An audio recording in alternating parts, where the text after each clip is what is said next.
Guys, ഇന്നത്തെ vlog എന്ന് പറയുന്നത് എൻ്റെ എഞ്ചിനീയറിംഗിനെ കുറിച്ചാണ്. എട്ടാമത്തെ സെമ്മിൽ സാധാരണ എല്ലാവരും 8 പരീക്ഷ എഴുതി പാസ്സാകുമ്പോൾ ഞാൻ എഴുതിയത് 42 പരീക്ഷയാണ്. എങ്ങനെ ഞാൻ അവിടേക്ക് എത്തി എന്നുള്ള കഥയാണ് ഈ ഒരു വ്ലോഗിലൂടെ നിങ്ങളോട് പറയാൻ പോണത് കേട്ടോ. എഞ്ചിനീയറിംഗിന് ചേർന്നേക്കാൾ മുമ്പ് തന്നെ എനിക്ക് ഉറപ്പായിരുന്നു ഇത് എനിക്ക് പറ്റിയൊരു പരിപാടിയല്ല എന്നുള്ളത്. പക്ഷേ എൻ്റെ ഫാമിലിയിൽ തന്നെ പല കസിൻസും റിലേറ്റീവ്സും എഞ്ചിനീയറിംഗ് എടുത്തത് കൊണ്ടും അവരത് പഠിക്കുന്നത് കൊണ്ടും അതിൽ കുറേ പേർക്ക് നല്ല ശമ്പളം കിട്ടുന്നത് കൊണ്ടും എൻ്റെ വീട്ടിലുള്ളവരൊക്കെ വിചാരിച്ചു ഞാൻ എഞ്ചിനീയറിംഗ് എടുത്തു കഴിഞ്ഞാൽ രക്ഷപ്പെടും, കുടുംബം രക്ഷപ്പെടും എന്ന് വിചാരിച്ചു. അത് കാരണം അവരെന്നോട് എഞ്ചിനീയറിംഗിന് ചേരാൻ പറഞ്ഞു. ആ ടൈമിൽ എന്ന് വെച്ചാൽ ഡെപ്പോസിറ്റ് ഉണ്ടായിരുന്നില്ല, ഇയർലി ഫീ മാത്രമേ ഉണ്ടായിരുന്നുള്ളൂ. 40,000 50,000 കണ്ടായിരുന്നു തോന്നുന്നു ഇയർലി ഫീ. ഇപ്പോൾ ഒരു വർഷം പഠിച്ചിറങ്ങാൻ 4 വർഷം കഴിയുമ്പോൾ ഏകദേശം 2 ലക്ഷം രൂപയുടെ അടുത്തെങ്ങാണ്ട് നമ്മൾ കൊടുക്കണം ഈ ഒരു കോഴ്സ് പഠിച്ച് പാസ്സായി വരാനായിട്ട്. ഫിസിക്സ്, കെമിസ്ട്രി, ബയോളജി എന്നെ സംബന്ധിച്ച് വീക്ക് പോയിന്റ്സ് ആയിരുന്നു. അത് +2-ലും അതെ 10ാം ക്ലാസ്സിലും അതെ. എനിക്ക് ഹ്യൂമാനിറ്റീസ് എടുക്കണം എന്നായിരുന്നു ആഗ്രഹം 10 കഴിഞ്ഞപ്പോൾ. പക്ഷേ ആരും അത് കേട്ടില്ല. ഇപ്പോഴത്തെ പേരൻസ് പോലെയല്ല അന്നത്തെ പേരൻസിൻ്റെ ഒരു ചിന്താഗതി എന്ന് പറയുന്നത്. ഇപ്പോൾ നമുക്ക് പേരൻസിൻ്റെ അടുത്ത്, ഇപ്പോൾ അപ്പച്ചൻ്റെ അടുത്തൊക്കെ ആണെന്നുണ്ടെങ്കിൽ പറയാനൊരു ലിമിറ്റ് ഉണ്ട്, അത് നമുക്ക് പറയാൻ പറ്റില്ല. അപ്പോൾ അവരെന്ത് തീരുമാനിക്കുന്നു അതാണ് നടക്കുക എന്നുള്ളതാണ്. അപ്പോൾ അവരെൻ്റെ നല്ലതിന് വേണ്ടി ചിന്തിച്ചായിരിക്കും എഞ്ചിനീയറിംഗ് പഠിച്ചു കഴിഞ്ഞാൽ ഇവനും കുടുംബവും രക്ഷപ്പെടും എന്നുള്ള രീതിയിൽ എഞ്ചിനീയറിംഗിന് ചേർന്നു. ഈ ഒരു സബ്ജക്റ്റിനോട് എഞ്ചിനീയറിംഗിന് താല്പര്യമായിട്ട് വന്ന ഒരുപാട് പേരുടെ നടുക്കാണ് ഞാൻ പോകുന്നത്. പക്ഷെ എന്നെപ്പോലെ കുറച്ച് പേര് എൻ്റെ ക്ലാസ്സിലും ഉണ്ടായിരുന്നു കേട്ടോ. 9 പേപ്പറാണ് ഫസ്റ്റ് ഇയറിൽ ഉണ്ടാവുക. 9 അല്ല 10 പേപ്പറാണെന്ന് തോന്നുന്നു, ലാബ് അടക്കം. ഒരു വർക്ക്ഷോപ്പ് ഉണ്ട്, വർക്ക്ഷോപ്പ് അടക്കം 10 പേപ്പറാണുള്ളത്. അപ്പോൾ ഫസ്റ്റ് ഇയറിൻ്റെയും ഫസ്റ്റ് സെക്കൻഡ് ഇയർ ഒരുമിച്ചാണ്. അപ്പോൾ അതിൻ്റെ റിസൾട്ട് വന്നപ്പോൾ തന്നെ ഞാൻ 10 എണ്ണത്തിൽ 1 എണ്ണം പാസ്സായി, ബാക്കി 9 എണ്ണം തോറ്റു. കോളേജിൽ വന്നു കഴിഞ്ഞാൽ എൻ്റെ പ്രധാന ഹോബി എന്ന് വെച്ച് കഴിഞ്ഞാൽ കഥ എഴുതുമായിരുന്നു ഞാൻ ആ ടൈമിൽ. അപ്പം ഞാൻ എന്ത് ചെയ്യുന്ന വെച്ചാൽ നമ്മുടെ കോളേജിലത്തെ, അതായത് നമ്മുടെ ക്ലാസ്സിലത്തെ ഫ്രണ്ട്സിനെ ക്യാരക്ടേഴ്സ് ആക്കിയിട്ട് കഥകൾ ഇങ്ങനെ എഴുതും. അപ്പോൾ ഓരോ പീരീഡും സാറുമാരവിടെ ക്ലാസ് എടുക്കുമ്പോൾ ഞാൻ ബാക്കിലിരുന്ന് കഥ എഴുതായിരിക്കും. കാരണം ആ പീരീഡ് കഴിഞ്ഞ് സാറ് പോകുമ്പോൾ പിള്ളേരുടെ കഥ വാങ്ങിച്ച് വായിക്കും. അതെന്നെ സംബന്ധിച്ച് ഭയങ്കര ഒരു ഹാപ്പി മൊമെൻ്റ് ആണ്. ബേസിക്കലി എനിക്ക് എഴുത്തിനോട് താല്പര്യമായതുകൊണ്ടും ഒരു ചെറിയൊരു അഡ്മിറേഷൻ, കാരണം പഠിക്കുന്ന കാര്യത്തിൽ വേറെ ഒന്നിനും നമുക്ക് ആരും ഒരു അഭിനന്ദനം പറയാനില്ല. അപ്പോൾ നമ്മുടെ കഥകൾ വായിച്ച ആൾക്കാർ ത്രിൽഡ് ആവണം എന്ന് അറിയുമ്പോൾ ഞാൻ എന്ത് ചെയ്തു, ക്ലാസ്സിലത്തെ കഥാപാത്രങ്ങളൊക്കെ വെച്ചിട്ട് എന്താ പറയുക, ക്രൈം ത്രില്ലർ കഥകളൊക്കെ എഴുതാൻ തുടങ്ങി. കഥയുടെ പേര് ചിറകൊടിഞ്ഞ കിനാവുകൾ.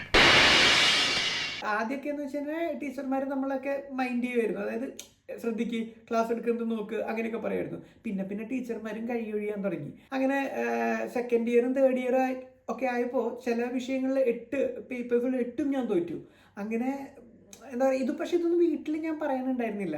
ഈ സപ്ലിമെൻ്ററിയുടെ പൈസയുടെ സപ്ലിമെൻ്ററി എക്സാമിൻ്റെ പൈസയ്ക്ക് വേണ്ടിയിട്ട് ഞാൻ വീട്ടിൽ അപ്രോച്ച് ചെയ്യാറില്ല, ചെറിയ എമൗണ്ടാണ്. അപ്പോൾ ഞാനത് ആ ടൈമിൽ ആങ്കറിങ് ഒക്കെ ചെയ്യില്ലേ, അപ്പോൾ അതിൽ നിന്നുള്ള പൈസ വെച്ചിട്ട് ഞാനിത് കൊടുക്കും. പിന്നെ ലൈഫ് മുന്നോട്ട് പോയപ്പോൾ എനിക്ക് മനസ്സിലായി വീട്ടിലത്തെ സാമ്പത്തിക ചുറ്റുപാടുകളൊക്കെ ഭയങ്കര മോശമാണ്. അപ്പോൾ എന്തെങ്കിലും എൻ്റെ ഭാഗത്തുനിന്ന് ഒരു കോൺട്രിബ്യൂട്ട് വീട്ടിലേക്ക് ചെയ്യാൻ പറ്റണം. അങ്ങനെ ഇരിക്കുന്ന സമയത്ത് എറണാകുളത്ത് ഒരു ഇൻ്റർവ്യൂ നടക്കുകയാണ്. എന്ന് വെച്ചാൽ ഒരു കോൾ സെൻറ്ററിലേക്കാണ്, നെസ്റ്റ് എന്ന് പറഞ്ഞിട്ടൊരു കോൾ സെൻ്ററാണ്. ഞാൻ എന്ത് ചെയ്തു, എന്തായാലും എഞ്ചിനീയറിംഗ് ഒരു വഴിക്ക് മുന്നോട്ട് പോകണില്ല, കോൾ സെൻറ്ററിന് കരുതി ഞാൻ ഇൻ്റർവ്യൂ അറ്റൻഡ് ചെയ്തു. എനിക്കതിൽ കിട്ടി. അതൊരു US കോൾ സെൻ്ററാണ്. അപ്പോൾ അവിടുത്തെ ജോലി സമയം എന്ന് പറയുന്നത് വൈകുന്നേരം 6:30 തൊട്ട് പുലർച്ചെ 2:30 വരെയാണ്. അപ്പോൾ ഞാൻ എന്ത് ചെയ്തു, വീട്ടിൽ വന്ന് പറഞ്ഞു എനിക്കിങ്ങനെ ഒരു റിക്രൂട്ട്മെൻറ്റിൽ ജോലി കിട്ടി, പാർട്ട് ടൈം ജോലിയാണ്, 2 മണിക്കൂറേ ജോലിയുള്ളൂ, എറണാകുളത്താണ്. അപ്പോൾ എനിക്ക് അങ്ങോട്ട് പോകണം. അപ്പോൾ അമ്മയും അപ്പനൊക്കെ വിചാരിച്ചു 2 മണിക്കൂറല്ലേ, അവനപ്പോൾ താല്പര്യമായിട്ട് ചെയ്യുന്നതായിരിക്കുമല്ലോ, ഓക്കെ എന്നുള്ള രീതിയിൽ അവർ സമ്മതിക്കുകയാണ് ചെയ്തത്. അങ്ങനെ ഞാൻ എറണാകുളത്തേക്ക് മാറാണ്. അതായത് വീട്ടിൽ നിന്ന് എറണാകുളത്ത് ഒരു അതായത് കമ്പനിയുടെ തൊട്ടടുത്ത് തന്നെ ഒരു ചെറിയൊരു ലോഡ്ജ് പോലത്തെ ഒരു സെറ്റപ്പ് ഉണ്ട്. അപ്പോൾ അവിടെ ഞാൻ താമസിക്കാൻ തുടങ്ങി. രാവിലെ കോളേജിൽ പോവും, കോളേജിൽ നിന്ന് വൈകുന്നേരം ഒരു 5 മണിയാകുമ്പോഴേക്കും എത്തും, ഫ്രഷ് ആയിട്ട് ഒരു 6:30 ആകുമ്പോഴേക്കും ജോലിക്ക് കയറണം, 6 തൊട്ട് പുലർച്ചെ 2:30 വരെ ജോലി ചെയ്യും. ഇതായിരുന്നു എൻ്റെ ഒരു ഷെഡ്യൂള്. അപ്പോൾ ഈ ഒരു ജോലിക്ക് കയറിയതാണ് ഒരു പക്ഷേ എന്നെ സംബന്ധിച്ച് എഞ്ചിനീയറിംഗ് പാസ്സാവണം എന്നൊരു ചിന്ത എൻ്റെ മനസ്സിലേക്ക് കൊണ്ടുവരാനായിട്ടുള്ള കാരണം. ഇനീഷ്യലി ഞാൻ ജോലിക്ക് കയറുന്നതെന്ന് വെച്ച് കഴിഞ്ഞാൽ എനിക്ക് അവിടെ 6,500 രൂപയുടെ ശമ്പളം ഉണ്ട്. അപ്പോൾ ഞാൻ കരുതിയതെന്ന് വെച്ചാൽ ഓക്കെ, ഇതിന്ന് എനിക്കവിടെ അന്ന് റെൻ്റായിട്ട് ഞാൻ കൊടുക്കുന്നത് 900 രൂപയാണ്. 900 രൂപ റെൻറ്റിന് കൊടുക്കും, പിന്നെ ഒരു 100 രൂപ എക്സ്ട്രാ ഞാൻ കയ്യിൽ വെക്കും, ബാക്കി പൈസ മുഴുവൻ ഞാൻ വീട്ടിൽ കൊടുക്കും വീട്ടിലത്തെ ആവശ്യങ്ങൾക്ക് വേണ്ടിയിട്ട്. അങ്ങനെ ഒരു 9 മാസം ആ ജോലിയായിട്ട് ഞാൻ മുന്നോട്ട് പോയി. അപ്പം ഞാൻ അവിടെ നിൽക്കുന്ന സമയത്ത് എന്ന് വെച്ച് കഴിഞ്ഞാൽ എൻ്റെ മനസ്സിൽ എന്ന് വെച്ച് കഴിഞ്ഞാൽ ഓക്കെ ഇപ്പം എനിക്കൊരു ജോലിയായി 6500 രൂപയുടെ ശമ്പളം ഉണ്ട്, നല്ലൊരു ശമ്പളമാണ് എന്നെ സംബന്ധിച്ചിടത്തോളം. ഞാനപ്പോൾ ഇവിടെ തന്നെ നിന്ന് ഇവിടെ തന്നെ ഗ്രോ ചെയ്ത് ഇവിടെ അടുത്ത ലെവൽ ടീം ലീഡറോ മാനേജറോ ആ ലെവലിലേക്ക് എത്തിപ്പെടാൻ പറ്റും ഒരു 4-5 വർഷം ഇവിടെ തന്നെ നിന്ന് കഴിഞ്ഞാൽ എന്നുള്ള ചിന്തയാണ് എൻ്റെ ഉള്ളിലുള്ളത്. അങ്ങനെയാണ് ഞാൻ കോൾ സെൻറ്ററിൽ വർക്ക് ചെയ്യുന്നത് കേട്ടോ. അപ്പോൾ അവിടെ വർക്ക് ചെയ്യുന്ന സമയത്ത് നൈറ്റ് ഷിഫ്റ്റിൽ, അതായത് ഈ എൻ്റെ ഷിഫ്റ്റ് 2:30 കഴിയും, ഈ 1 മണിക്കോ 2 മണിക്കോ ഷിഫ്റ്റ് ആരംഭിക്കുന്ന ടൈമിൽ ഒരു പുള്ളിയുണ്ട്. പുള്ളി കുറച്ച് നേരം നമ്മൾ സംസാരിക്കുള്ളൂ, പക്ഷെ നല്ല കമ്പനിയാണ് പുള്ളിയായിട്ട്. പുള്ളി എൻ്റെ അടുത്ത് വർത്താനം പറഞ്ഞ കൂട്ടത്തിൽ ഞാൻ എൻ്റെ ഈ മനസ്സിലുള്ളത് ചിന്ത ആളോട് പറഞ്ഞു. കാരണം എന്തായാലും എനിക്ക് എഞ്ചിനീയറിംഗ് ചെയ്യിക്കാൻ പറ്റില്ല, ഇത്രയധികം സപ്ലി ഉണ്ട്. അപ്പോൾ പുള്ളി എന്നോട് പറഞ്ഞ കാര്യം എന്ന് വെച്ച് കഴിഞ്ഞാൽ, നിൻ്റെ കയ്യിലൊരു ഡിഗ്രി ഇല്ല എന്നുണ്ടെങ്കിൽ ഒരു കാരണവശാലും നീ വിചാരിക്കുന്ന പോലെ ഒരു ടീം ലീഡറോ മാനേജറോ അങ്ങനത്തെ ഒരു ലെവലിലേക്ക് ഒന്നും നിനക്ക് എത്താൻ പറ്റില്ല. നീ ഇവിടെ നിന്ന് കോൾ എടുത്ത് ജീവിതാവസാനം വരെ ഇവിടെ തന്നെ നിൽക്കേണ്ട ഒരു അവസ്ഥയിലെത്തും. കാരണം +2 മാത്രം നിൻ്റെ കയ്യിലുള്ളൂ ക്വാളിഫിക്കേഷൻ ഉണ്ടെങ്കിൽ നിനക്കൊന്നും ചെയ്യാൻ പറ്റില്ല. അപ്പം ഞാൻ പറയുകയാണെന്നുണ്ടെങ്കിൽ നീ പറ്റുകയാണെന്നുണ്ടെങ്കിൽ നീ ട്രൈ ചെയ്ത് നോക്ക്. ഇപ്പം നിനക്ക് എന്തായാലും ഫീസും സംഭവങ്ങളൊക്കെ കൊടുത്ത് നീ പഠിക്കണതാണ്, ഇത്ര നാളുള്ളതാണ്, നീ എഞ്ചിനീയറിംഗ് കംപ്ലീറ്റ് ചെയ്യാൻ പറ്റുമെന്ന് ട്രൈ ചെയ്ത് നോക്കാൻ പറഞ്ഞു. പുള്ളി പറഞ്ഞത് പുള്ളിയുടെ ലൈഫ് എക്സ്പീരിയൻസ് വെച്ചിട്ടാണ്. അപ്പോൾ ഞാൻ ആലോചിച്ചപ്പോൾ ശരിയാണ് പുള്ളി പറഞ്ഞത്, കറക്റ്റാണ്. കാരണം +2 വെച്ച് മാത്രം ചിലപ്പോൾ എന്നെ വീട് ടീം ലീഡറായിട്ട് എടുക്കില്ല എന്നുള്ളത് എനിക്ക് ഉറപ്പാണ്. അപ്പോൾ ഞാൻ HR-ൻ്റെ അടുത്ത് റെസിഗ്നേഷൻ പറഞ്ഞു. HR പറഞ്ഞു നോട്ടീസ് ഒന്നും ഇല്ലാണ്ട് ഇങ്ങനെ റിസൈൻ ചെയ്ത് പോകാൻ പറ്റില്ല എന്ന് പറഞ്ഞു. GM-നെ കാണാൻ പറഞ്ഞു. അങ്ങനെ ഞാൻ GM-ൻ്റെ അടുത്തേക്ക് ചെല്ലാട്ടോ. സുജിത്ത് എന്നാണ് തോന്നുന്നു GM-ൻ്റെ പേര്. പുള്ളി എനിക്ക് ഭയങ്കര റെസ്പെക്റ്റ് ഉള്ളൊരു മനുഷ്യനാണ്. പുള്ളി എന്നെ അവിടെ ജോലിക്ക് എടുത്തത്. പുള്ളീനെ കണ്ടു, പുള്ളിയുടെ അടുത്ത് സംസാരിച്ചു. അപ്പോൾ പുള്ളീൻ്റെ കാര്യങ്ങളൊക്കെ അപ്പോൾ അറിയുന്നത് ശരിക്കും. അപ്പോൾ പുള്ളി എന്നോട് പറഞ്ഞു, എടാ ഞാൻ HR-നോട് സംസാരിച്ചോളാം, നീ റിസൈൻ ചെയ്തോ, ലാസ്റ്റ് മാസത്തെ ശമ്പളം ഞാൻ നിനക്ക് തരാം, നോട്ടീസ് വേണ്ട, നീ പോയി ഡിഗ്രി കംപ്ലീറ്റ് ചെയ്യും, വേറൊരു ജോലിയും കിട്ടിയില്ലെന്നുണ്ടെങ്കിൽ നിനക്ക് തീർച്ചയായിട്ടും വീണ്ടും ഇവിടെ വരാം, അപ്പോൾ നമുക്ക് നോക്കാം, ഇത് ഭയങ്കര ഇമ്പോർട്ടൻ്റ് ആണ് നിന്നെ സംബന്ധിച്ച് ഡിഗ്രി. അങ്ങനെ ആളും കുറേ കാര്യങ്ങളൊക്കെ പറഞ്ഞു തന്നു. അപ്പോൾ നമ്മളിതൊക്കെ അറിയും, അത് റിയലൈസ് ചെയ്യുന്നത്. അങ്ങനെ ഞാൻ അതായത് എൻ്റെ 4th ഇയർ, അതായത് 6 സെമ്മ് കഴിഞ്ഞു, 7ാമത്തെ സെമ്മ് സ്റ്റാർട്ട് ചെയ്യുന്ന സമയത്ത് ജോലി അവസാനിപ്പിച്ചു. എന്നിട്ട് വീണ്ടും കോളേജിൽ പോയി തുടങ്ങാം കേട്ടോ. എൻ്റെ മനസ്സിലിപ്പോൾ ഒരു ആഗ്രഹമുണ്ട്, ഇത്ര നാൾ ആഗ്രഹം ഉണ്ടായിരുന്നില്ല എഞ്ചിനീയറിംഗ് പാസ്സാവണം എന്നുള്ളത്. ഇതിനു മുമ്പ് ഉണ്ടായിരുന്നു വെച്ച് കഴിഞ്ഞാൽ ഇപ്പോഴും എനിക്ക് ഓർമ്മയുണ്ട്, ഒരു പരീക്ഷയ്ക്ക് മുമ്പ് ലാബ് എക്സാം കേട്ടോ, ലാബ് എക്സാമിന് മുമ്പ് മിസ് എന്നെ അകത്തേക്ക് വിളിക്കുകയാണ്. മിസ് എന്നെ അകത്തേക്ക് വിളിച്ചിട്ട് എക്സാം തുടങ്ങാൻ പോകും, എക്സ്റ്റേണൽ എക്സാം തൊട്ട് മുമ്പ് മിസ് എൻ്റെ അടുത്ത് ചോദിക്കുകയാണ്, എടാ നീ എന്തിനാ ഇവിടെ വരുന്നത്, നിനക്കും ഒരു ഉപകാരമില്ല, നിന്റെ സമയവും നഷ്ടമാണ്, വീട്ടുകാരുടെ പൈസയും നഷ്ടമാണ്, ഒരുപാട് പേര് എഞ്ചിനീയർ ആവണമെന്ന് ആഗ്രഹിച്ച് നടക്കുന്നവരുണ്ട്, നിനക്കാണെന്നുണ്ടെങ്കിൽ ഇതിനോട് ഒരു താല്പര്യമില്ല, ഇപ്പോൾ അടുത്ത സെമ്മിലേക്ക് പോണേക്കാൾ നിനക്കിത് നിർത്തിപ്പോയിക്കൂടെ എന്നുള്ള രീതിയിൽ മിസ് എൻ്റെ അടുത്ത് ചോദിച്ചായിരുന്നു. മിസ് പറഞ്ഞത് കറക്റ്റാ, ഒരു തെറ്റും പറയാൻ പറ്റില്ല. കാരണം ഞാൻ എന്ന് പറയുന്നത് ആക്ച്വലി ആ കോളേജിനും ഒരു ചീത്തപ്പേരാണ്, വീട്ടുകാർക്ക് ഒരു ഉപകാരമില്ല, ഫുള്ളി ഒരു ഫെയിലിയറാണല്ലോ. അപ്പം പിന്നെ മിസ് പറഞ്ഞത് എൻ്റെ നന്മയ്ക്ക് വേണ്ടിയായിട്ടായിരിക്കുള്ളൂ, കാരണം വേറെ എന്തെങ്കിലും ചെയ്ത് രക്ഷപ്പെടട്ടെ എന്നുള്ള ചിന്തയിൽ പറഞ്ഞതാണ് മിസ്. വേറൊരു സാറുണ്ടായിരുന്നു അവിടെ പഠിപ്പിക്കുന്നത്. സാർ എന്ത് ചെയ്തെന്ന് വെച്ച് കഴിഞ്ഞാൽ അതിലേക്ക് എത്തണേക്കാൾ മുമ്പ് 7ാമത്തെ സെമ്മിൽ ഞാൻ പതുക്കിനെ പഠിച്ചു തുടങ്ങി ഗൈസ്. അപ്പോൾ എൻ്റെ ടാർഗറ്റ് എന്ന് വെച്ചാൽ സപ്ലികൾ കംപ്ലീറ്റ് ചെയ്യാന്നുള്ളതായിരുന്നില്ല. 7ാമത്തെ സെമ്മിൽ 8 പേപ്പർ ഉണ്ടാവും, ഈ 8 പേപ്പർ എഴുതിയെടുക്കണം എന്നുള്ളത് മാത്രമേ എൻ്റെ ഉള്ളിലുള്ളൊരു ചിന്തയായിട്ടുണ്ടായിരുന്നുള്ളൂ. പക്ഷെ ഞാൻ എല്ലാ സപ്ലിയും അറ്റംപ്റ്റ് ചെയ്യുന്ന സമയത്ത് ഒരുപാട് കാര്യങ്ങൾ ഇങ്ങനെ വെറുതെ ഇങ്ങനെ എഴുതിയിടും. അതുവരെ ഞാൻ സപ്ലിക്കൊന്നും ഒന്നും എഴുതുമായിരുന്നില്ല. ജസ്റ്റ് എന്താ പറയുക, ആൻസർ പേപ്പറിൽ പേരും റോൾ നമ്പറും എഴുതി ഇറങ്ങിപ്പോരുന്ന ടീംസില്ലേ, അതായിരുന്നു. ഇപ്പോൾ പേരും നമ്പർ എഴുതിയിട്ട് ഞാൻ ബാക്കിലേക്ക് നോക്കും, എൻ്റെ 2 ഫ്രണ്ട്സ് ബാക്കിലുണ്ടാവും, അവന്മാർ ഓക്കെ പറയും, ഞാൻ ഇറങ്ങും, കൂടെ അവരിറങ്ങും. എന്നിട്ട് തൊട്ടടുത്തൊരു ചായക്കടയിൽ പോകും, ചായക്കട വെച്ചൊരു പെട്ടിക്കട, അവിടെ പോവുക, സോഡാസറത്തും പപ്സും ഞാൻ കുടിക്കുക, ഫ്രണ്ട്സ് ചിലപ്പോൾ സിഗരറ്റൊക്കെ വലിച്ച് അങ്ങനെ ഇരിക്കുക. എന്നിട്ട് അടുത്ത എക്സാം ചിലപ്പോൾ ഉച്ചയ്ക്കായിരിക്കും, അപ്പോൾ അതിന് വേണ്ടി വീണ്ടും വരാം. ഇപ്പം ആലോചിക്കുമ്പോഴേ മൈ ഗോഡ് അങ്ങനെയായിരുന്നു ലൈഫ് കേട്ടോ. അത് കഴിഞ്ഞിട്ട് എന്താണെന്ന് വെച്ചാൽ അപ്പോൾ 7ാമത്തെ സെമ്മിലത്തെ ഈ 8 എക്സാം എങ്ങനെയെങ്കിലും ക്ലിയർ ചെയ്യുക, 8 എക്സാം എങ്ങനെയെങ്കിലും ക്ലിയർ ചെയ്യാമെന്ന് മാത്രമേ എൻ്റെ മനസ്സിലുണ്ടായിരുന്നുള്ളൂ. അങ്ങനെ ഞാൻ എന്തെന്ന് വെച്ച് കഴിഞ്ഞാൽ എക്സാമിൻ്റെ ടൈം ആകുമ്പോൾ, ആ ഒരു ടൈം ആയപ്പോഴേക്കും ഞാൻ എൻ്റെ ഫ്രണ്ട് ഉണ്ട് അജയ് കുമാർ എന്ന് അവൻ്റെ പേര്, അവൻ്റെ വീഡിയോ ഞാൻ ചോദിച്ചു, നാണം കാരണം അവൻ അയച്ചെന്നില്ല, തെണ്ടി. ഓക്കെ, അപ്പോൾ അവൻ്റെ വീട്ടിലേക്ക് ഞാൻ താമസം മാറി. കുമാരൻ്റെ വീടെന്ന് വെച്ചാൽ നമ്മളെ സംബന്ധിച്ചൊരു റിസോർട്ട് പ്രതീതിയായിരുന്നു. ഞാനും ഉണ്ടായിരുന്നു, ദീപും ഉണ്ടായിരുന്നു, ചില സമയത്ത് ബിബിനും വരുമായിരുന്നു. അപ്പോൾ എന്താ ഗുണം എന്ന് വെച്ച് കഴിഞ്ഞാൽ കുമാരനാണ് നമ്മുടെ കൂട്ടത്തിലെ ഏറ്റവും ധനികനായ യോ മനുഷ്യനാണ് അവൻ. അപ്പൊ അവന് മാത്രം ആ ടൈമിൽ ഒരു കാറുള്ളൂ, മാരുതി 800. ആ കാറിലാണ് നമ്മൾ പോവാറ്. കുമാരന്റെ വീട്ടിൽ ചെല്ലും. അപ്പൊ അവൻ എന്താന്ന് വെച്ചാൽ ഉച്ചയ്ക്ക് അവന് ബിരിയാണി വേണം. അപ്പൊ ബിരിയാണി കിട്ടും നമുക്കും. എനിക്ക് ദീപുവിനും ബിരിയാണി ആയിരിക്കും. രാത്രി അവൻ്റെ അമ്മ നല്ല ചോറും കറിയൊക്കെ ഉണ്ടാക്കും, അത് കഴിക്കും. അവൻ്റെ റൂമിൽ നമ്മളെല്ലാവരും കൂടി ഉണ്ടാവും. എന്നിട്ട് അവൻ നന്നായി പഠിക്കുമായിരുന്നു കേട്ടോ. നമ്മുടെ കോളേജിൽ എനിക്ക് തോന്നുന്നു ഫസ്റ്റ് ആയിട്ട് ക്യാമ്പസ് സെലക്ഷൻ കിട്ടുന്ന കുമാരനാന്ന് തോന്നുന്നു.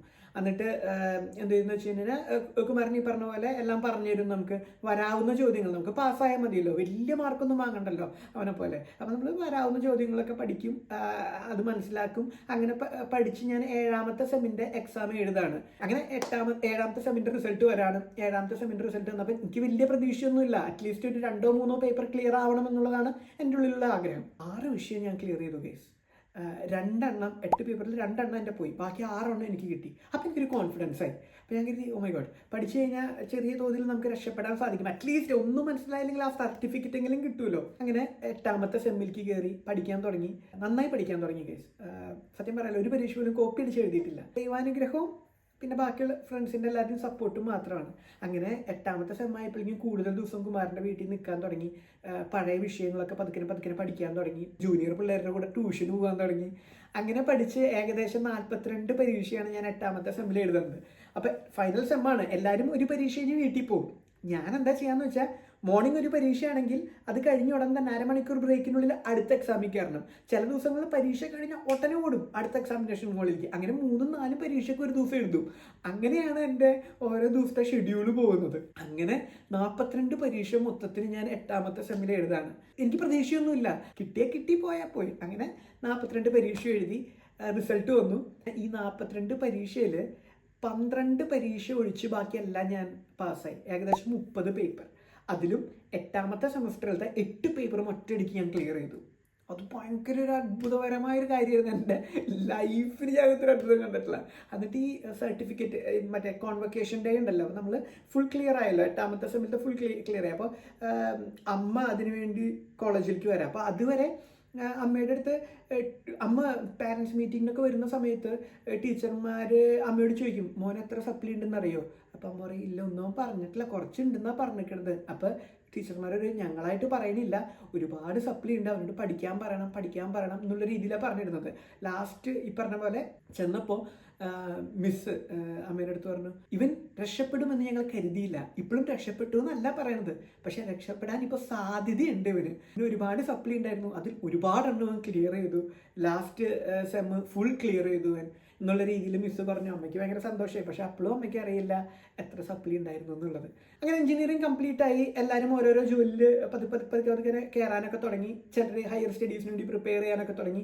ഞാൻ ആ ടൈമിൽ സദർലാൻഡ് ജോലിക്ക് കയറി. അങ്ങനെ എഞ്ചിനീയറിംഗ് കഴിഞ്ഞല്ലോ, ഇനി സപ്ലി എഴുതാനുള്ള സമയമുള്ള കുഴപ്പമില്ലാത്ത രീതിയിൽ ഞാൻ സദർലാൻഡ് ജോലിക്ക് കയറാണ്. സന്തോഷ വാർത്ത എന്താണെന്ന് വെച്ചാൽ അവിടുത്തെ ശമ്പളം എൻ്റെ 8,500 രൂപയായി.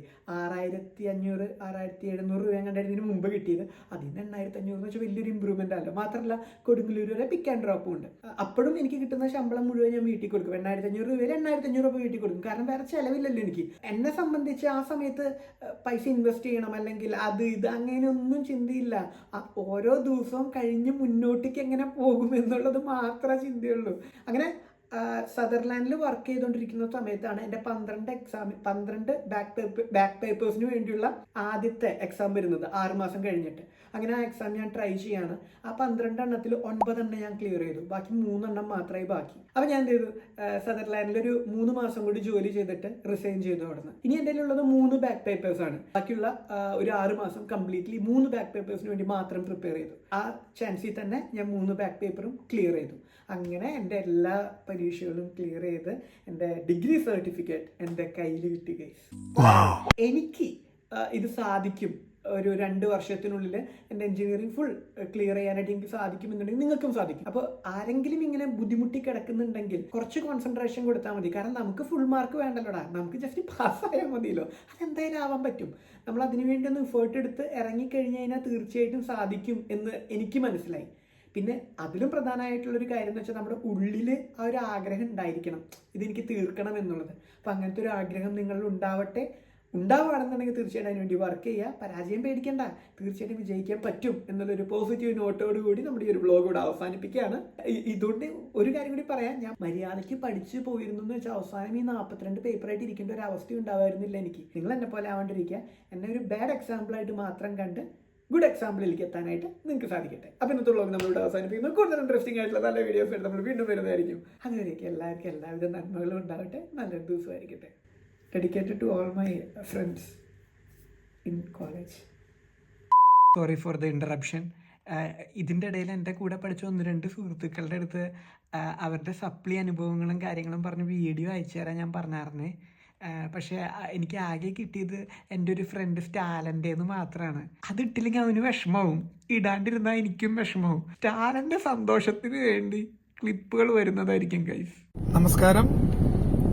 ഊർജവും ഉത്സാഹം നിറഞ്ഞൊരു പുതുവർഷം എല്ലാവർക്കും ഞാൻ ആശംസിക്കുന്നു. തുടക്കത്തിലേ പറയാം, എനിക്ക് ഇവനെ യാതൊരു വിശ്വാസവും ഇവൻ എഡിറ്റ് ചെയ്ത് മാറ്റും. അതുകൊണ്ട് 2 കാര്യങ്ങൾ എനിക്ക് പറയാനുള്ളത്. ഒന്നാമത്, ഞാനും നമ്മുടെ പ്രിയ സുഹൃത്തുക്കളായ ദീപു, ധനേഷ്, നിതിൻ, ഞങ്ങളെല്ലാവരും കോളേജ് കവാടത്തിന്റെ ഫ്രണ്ടിൽ സംഗമിച്ച് പരീക്ഷയ്ക്ക് തയ്യാറെടുത്തുകൊണ്ടിരിക്കുന്നു. മോർണിംഗ് ബാച്ചാണ് എന്റേത്. ഞാൻ പോയി പരീക്ഷ എഴുതി. ഇവര് തീർത്തും വലിച്ച് അവിടെ വായി നോക്കി നടക്കുന്നു. ധനേഷ് എന്റെ അവന്റെ വണ്ടിയുടെ ചാവി ഏൽപ്പിച്ചു. റെഡ് സ്പ്ലെൻഡർ ആണ്, ഷെഡിൽ വെച്ചിട്ടുണ്ടോ, നീ പോയി എടുത്തോളൂ എന്ന് പറഞ്ഞു. 1000കണക്കിന് വണ്ടികൾക്കിടയിൽ കഷ്ടപ്പെട്ട് ചുമന്ന സ്പ്ലെൻഡർ തപ്പിയെടുത്ത് ഞാൻ പറൂര് പോയി വെയിറ്റ് ചെയ്യണം. ഇവരവിടെ എത്തി, പരീക്ഷ കഴിഞ്ഞെത്തി. ഓരോ പ്ലാനിങ്ങിന്റെ ഇടയിൽ അത് വെള്ളമടിയിലേക്ക് അത് അവസാനിച്ചു. അങ്ങനെ ഞങ്ങൾ ബാറിൽ കയറി. 1 കുപ്പി കഴിഞ്ഞു, 2 കുപ്പി കഴിഞ്ഞു. അത്യാവശ്യം കഴിയുമ്പോൾ ഞങ്ങൾ പുറത്തിറങ്ങി. ഞാൻ ചാവി ധനേഷിനെ തിരിച്ചേൽപ്പിച്ചു. അപ്പോഴാണ് ധനേഷ് പറയുന്നത്, ഇത് എന്റെ വണ്ടിയല്ല എന്ന്. ഞങ്ങളെല്ലാവരും മുഖത്തോട്ട് നോക്കിയിരിക്കുന്നത്, ഇതെങ്ങനെ ശരിയാവും? ഞാൻ താക്കോലിട്ട് സ്റ്റാർട്ടാക്കിക്കൊണ്ട് വന്ന വണ്ടിയല്ലേ, ഇതെങ്ങനെ ധനേഷിന്റെ വണ്ടി അല്ലാണ്ടിരിക്കും? അങ്ങനെ ഞങ്ങളെല്ലാവരും കോളേജിലേക്ക് വിട്ടു. അവിടെ ചെന്നപ്പോഴാണ് ധനേഷിന്റെ വണ്ടി കോളേജിന്റെ ഷെഡിലിരിക്കുന്നത്. എടുത്തുകൊണ്ടുപോയ വണ്ടിയുടെ ഓണർ ഹതഭാഗ്യൻ ഞങ്ങളുടെ ജൂനിയർ തന്നെയായിരുന്നു. ഞങ്ങളുടെ കമ്പനി ആയതുകൊണ്ട് വലിയ കുഴപ്പമൊന്നുമില്ല, കാര്യങ്ങളൊക്കെ പറഞ്ഞവന് മനസ്സിലായി. അടിച്ച് കിക്ക് പോയതിന്റെ വിഷമത്തിൽ വീണ്ടും അടിക്കാവുന്ന തീരുമാനത്തിൽ ബാറിലേക്ക് പോകുന്നു. ഞങ്ങൾ വീണ്ടും അടിക്കുന്നു. അങ്ങനെ അവിടുന്ന് പിരിയുന്ന സമയത്താണ് നമ്മുടെ ജൂനിയറായ മഹാൻ പറയുന്നത്, ചേട്ടാ ഞങ്ങള് പോലീസിലൊരു കംപ്ലൈന്റ് കൊടുത്തിട്ടുണ്ടായിരുന്നു വണ്ടി പോയതുകൊണ്ട്, അപ്പൊ നിങ്ങൾ അവിടെ പോണം നല്ലായിരിക്കുന്നു. വീണ്ടും കേറിയേക്ക് ഇറങ്ങിപ്പോയ അവസ്ഥയിലായി. അങ്ങനെ ഞാനും ധനേഷും ദീപുവും ഇതിനും കൂടി പോലീസ് സ്റ്റേഷനിലേക്ക് പോകുന്നു. അപ്പോഴേക്കും നിതിനും ദീപും ഫിറ്റ്. അപ്പൊ അവരെ പോലീസ് സ്റ്റേഷന്റെ പുറത്ത് നിർത്തി ഞാൻ ധനേഷിന്റെ കൂടെ സ്റ്റേഷന്റെ അകത്തേക്ക് കയറി.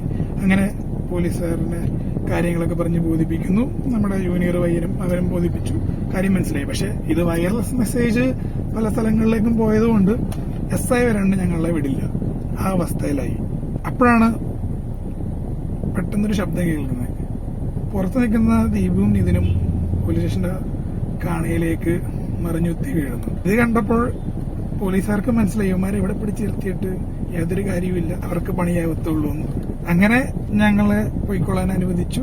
ഞങ്ങൾ അവിടെ നിന്ന് ഇറങ്ങി വീടെത്തിയപ്പോഴത്തേക്കും ഏകദേശം ഒരു 10-12 മണിയായി. അങ്ങനെയാണ് എന്റെ ഒരു സപ്ലിയുടെ ഓർമ്മ.